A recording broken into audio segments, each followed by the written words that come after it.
Aturan baru pedoman perjalanan orang dalam negeri sudah diterapkan mulai 8 Maret 2022 lalu.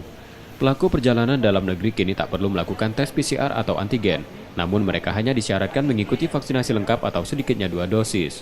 Sementara mereka yang baru melakukan vaksinasi 1 kali, wajib melakukan tes PCR yang berlaku 3 kali 14 jam atau antigen yang berlaku 1 kali 24 jam. Sejak penerapan aturan tersebut, peningkatan trafik penumpang di Bandara Sultan Mahmud Badarudin II Palembang mulai terasa.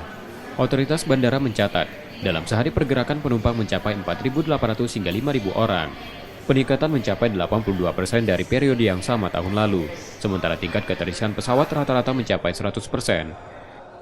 Sangat berdampak ya, masyarakat juga sudah mulai terbang ya.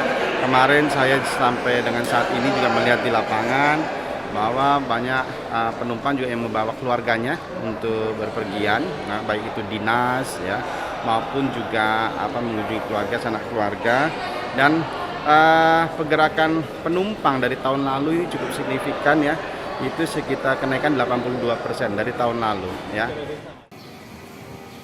Pemeriksaan persyaratan calon penumpang kini tak lagi melalui pos khusus, hanya cukup membuat Health Alert Card atau IHC lewat aplikasi Peduli Lindungi.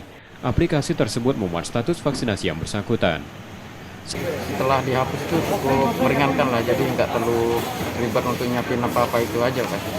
Jadi lebih enak aja, lebih plong aja, tinggal kalau udah vaksin 2 kali langsung bisa berangkat aja gitu. Ya semoga kalau Indonesia semakin baik-baik aja, semoga ini makin lancar terus lah Pak.